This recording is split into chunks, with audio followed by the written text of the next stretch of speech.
여러분은 일상에서 억울하거나 분한 일을 당했을 때 어떻게 반응하시나요?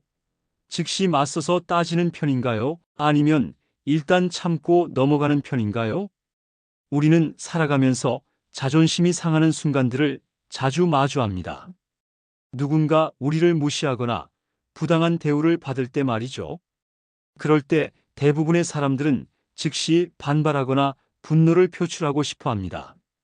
그것이 인간의 자연스러운 반응이니까요. 하지만 때로는 당장의 자존심보다 더 큰 그림을 그려야 할 때가 있습니다. 오늘 우리가 만날 과지옥이라는 사자성어는 바로 그런 순간의 지혜를 담고 있습니다. 2200여 년 전 한 젊은이가 겪은 치욕적인 경험에서 탄생한 이 말은 진정한 용기와 인내가 무엇인지를 보여주는 역사적 교훈이 되었습니다. 기원전 3세기 말 중국은 거대한 변화의 소용돌이 속에 있었습니다. 진시황이 천하를 통일한 지 불과 15년 만에 진나라는 급속히 몰락하고 있었습니다. 가혹한 법치와 무리한 토목 공사, 그리고 연이은 전쟁으로 백성들의 불만은 극에 달했습니다. 기원전 210년 진시황이 갑작스럽게 죽자 제국 곳곳에서 반란의 불씨가 타오르기 시작했습니다. 진승과 오광의 농민 봉기를 시작으로 옛 육국의 후예들과 영웅호걸들이 각지에서 깃발을 들어 올렸습니다. 천하는 다시 한번 분열과 전쟁의 시대로 접어들었습니다. 이런 혼란한 시기에 회음이라는 작은 도시에 한 청년이 살고 있었습니다. 이름은 한신, 나이는 20살 남짓이었습니다. 그는 원래 몰락한 귀족 가문의 후예였지만 가문이 완전히 기울어진 후 극도로 가난한 생활을 하고 있었습니다. 한신은 키가 크고 체격이 건장했지만 하루 세 끼를 제대로 먹기도 어려운 처지였습니다. 그럼에도 그는 항상 허리에 칼을 차고 다녔습니다. 비록 가난하지만 자신이 귀족의 후예라는 자부심을 잃지 않으려 했던 것입니다. 이런 모습은 주변 사람들에게 우스꽝스럽게 보였습니다. 먹을 것도 제대로 없으면서 무엇하러 칼을 차고 다니느냐는 것이었죠. 한신은 평소 학문을 좋아했고 특히 병법서를 즐겨 읽었습니다. 손자병법, 오자병법 등의 고전을 탐독하며 장군의 꿈을 키우고 있었습니다. 하지만 현실은 냉혹했습니다. 추천해 줄 사람도 없고 집안 배경도 없는 상황에서 그의 꿈은 그저 공상에 불과해 보였습니다. 기원전 209년 어느 여름날 한신은 평소처럼 회음의 시장 거리를 걷고 있었습니다. 그날도 배가 고팠지만 돈이 없어서 음식을 살 수도 없었습니다. 그저 시장의 활기찬 모습을 보며 시간을 보내고 있을 뿐이었죠. 그때 한 무리의 젊은 건달들이 한신의 앞을 가로막았습니다. 이들 중 우두머리는 동네에서 소문난 깡패였는데 평소 한신의 모습을 못마땅하게 여기고 있었습니다. 가난한 주제에 칼을 차고 다니며 잘난 척한다고 생각했던 것입니다. 건달 무리는 한신을 둘러싸고 조롱하기 시작했습니다.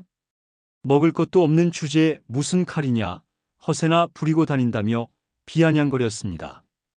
주변의 구경꾼들도 하나둘 모여들기 시작했습니다. 이때 건달의 우두머리가 한신에게 도발적인 제안을 했습니다. 만약 정말 용기가 있다면 자신을 칼로 찔러보라는 것이었습니다. 그렇지 않으면 자신의 가랑이 밑으로 기어가라고 했습니다. 이 순간 한신의 마음은 복잡했습니다. 자존심은 땅에 떨어질 것 같았고 분노가 치밀어 올랐습니다. 주변 사람들은 모두 이 상황을 지켜보고 있었습니다. 어떤 선택을 하든 그의 인생에 큰 영향을 미칠 것이 분명했습니다. 한신은 잠시 침묵했습니다. 그의 머릿속에는 수많은 생각이 스쳐 지나갔습니다. 당장 칼을 뽑아서 저 건달을 찌른다면?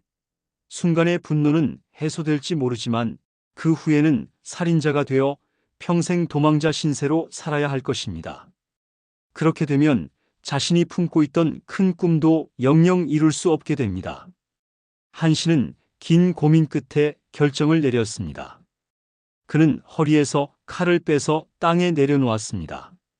그리고 천천히 무릎을 꿇고 엎드려서 건달의 가랑이 밑을 기어갔습니다. 그 순간 주변에서는 폭소가 터져 나왔습니다.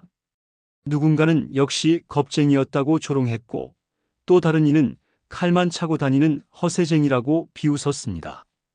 한씨는 굴욕감에 얼굴이 화끈거렸지만 끝까지 참고 견뎠습니다. 이 사건은 순식간에 회음 전체에 퍼졌습니다. 한씨는 하루아침에 동네의 웃음거리가 되었습니다.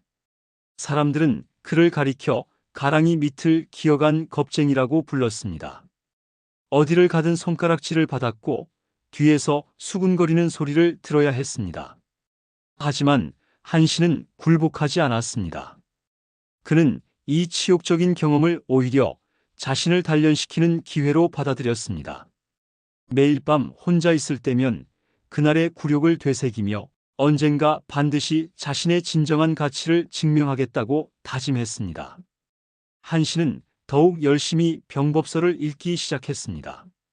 손자, 오자, 위료자 등 고대 병법가들의 저술을 밤낮 없이 탐독했습니다. 또한 역사서를 읽으며 과거 영웅들의 행적을 연구했습니다. 그는 자신이 겪은 굴욕이 언젠가 큰 성취의 밑거름이 될 것이라고 믿었습니다. 기원전 208년 마침내 한신에게 기회가 왔습니다. 항우와 유방이 주도하는 반진연합군이 승승장구하며 진나라의 수도 함양을 함락시켰습니다. 천하는 완전히 새로운 판도로 재편되고 있었고 능력 있는 인재들이 필요한 시기였습니다. 한씨는 먼저 항우의 진영에 합류했습니다. 하지만 항우는 한신의 재능을 알아보지 못했습니다. 항우는 무력을 숭상하는 무장 출신이었기 때문에 책만 읽고 실전 경험이 없는 한신을 대수롭지 않게 여겼습니다. 한신은 항우 밑에서 말단 관리로 몇 달을 보냈지만 자신의 능력을 발휘할 기회를 얻지 못했습니다. 실망한 한신은 항우를 떠나 유방의 진영으로 향했습니다. 유방은 항우와 달리 인재를 알아보는 안목이 뛰어났습니다. 출신이나 배경보다는 실력을 중시했죠. 하지만 처음에는 한신도 유방 진영에서 큰 주목을 받지 못했습니다. 그런데 유방의 참모장인 소아가 한신의 재능을 알아봤습니다. 소아는 한신과 여러 차례 대화를 나누며 그의 뛰어난 전략적 사고와 깊은 병법 지식에 감탄했습니다. 소아는 유방에게 한신을 중용할 것을 강력히 추천했습니다. 기원전 206년 유방은 소아의 추천을 받아들여 한신을 대장군으로 임명했습니다. 이는 모든 사람을 놀라게 한 파격적인 인사였습니다. 무명의 젊은이가 하루아침에 군대 전체의 최고 지휘관이 된 것이었으니까요. 한신은 대장군이 된 후 자신의 진가를 유감없이 발휘했습니다. 그는 유방을 위해 연이은 승리를 거두었습니다. 먼저 한중에서 출발해 관중을 점령했고 이후 위나라, 조나라, 연나라, 제나라를 차례로 평정했습니다. 특히 정면 돌파가 불가능해 보이던 조나라와의 배수진 전투에서는 기적 같은 승리를 거두어 용병의 신이라는 별명을 얻었습니다. 한신이 제나라를 평정하고 제왕으로 봉해진 후 그는 고향인 회음을 방문할 기회가 있었습니다. 이때 그는 과거 자신에게 가랑이 밑을 기어가라고 했던 그 건달을 찾아 만났습니다. 모든 사람들은 한신이 복수할 것이라고 예상했습니다. 하지만 한신은 놀랍게도 그 건달에게 관직을 내렸습니다. 그리고 주변 사람들에게 설명했습니다. 그때 그 사람이 자신에게 치욕을 주었기 때문에 오히려 자신이 더욱 강해질 수 있었다고 말이죠. 만약 그때 순간적인 분노에 휩싸여 칼을 뽑았다면 지금의 자신은 없었을 것이라고 고백했습니다. 한신의 과지욕 일화는 단순한 개인의 성공담을 넘어서 깊은 철학적 의미를 담고 있습니다. 진정한 용기란 순간의 감정에 휩쓸리지 않고 더 큰 목표를 위해 현재의 굴욕을 참아내는 것임을 보여줍니다. 이 이야기는 후대에 큰 영향을 미쳤습니다. 중국 역사상 수많은 인물들이 어려운 순간에 한신의 일화를 떠올리며 인내의 힘을 발휘했습니다. 특히 젊은 시절 좌절을 겪은 영웅들의 전형적인 사례로 여겨져 영웅은 출신을 묻지 않는다는 말과 함께 회자되었습니다. 한신의 과지옥 이야기는 오늘날에도 여전히 많은 교훈을 줍니다. 현대 사회에서도 우리는 수많은 가랑이 밑을 기어가는 순간들을 마주합니다. 직장에서의 부당한 대우, 학교에서의 따돌림, 사업에서의 굴욕적인 경험들 말입니다. 이런 순간들에서 우리는 선택의 기로에 서게 됩니다. 즉석에서 맞서 싸울 것인가, 아니면 더 큰 그림을 위해 참고 견딜 것인가. 한신의 이야기는 때로는 굴복하는 것처럼 보이는 행동이 실제로는 가장 용기 있는 선택일 수 있음을 보여줍니다. 물론 모든 굴욕을 참고 견뎌야 한다는 뜻은 아닙니다. 중요한 것은 그 순간에 감정적으로 반응하기보다는 냉정하게 상황을 판단하고 자신의 장기적 목표에 가장 부합하는 선택을 하는 것입니다. 한신이 그 치욕스러운 순간을 견디어낸 이유는 단순히 겁이 많아서가 아니었습니다. 그는 자신의 미래에 대한 확고한 믿음이 있었고, 그 믿음을 지키기 위해서라면 잠시의 굴욕쯤은 감수할 수 있다는 용기가 있었습니다. 바로 이것이 과지옥이 우리에게 전하는 진정한 메시지입니다. 오늘도 크고 작은 도전에 직면한 여러분, 한신의 이야기를 기억해 보시기 바랍니다. 때로는 고개를 숙이는 것이 가장 당당한 행동일 수 있다는 것을, 그리고 진정한 승리는 순간의 감정이 아니라 긴 인내 끝에 찾아온다는 것을 말입니다. 구독과 좋아요 부탁드립니다.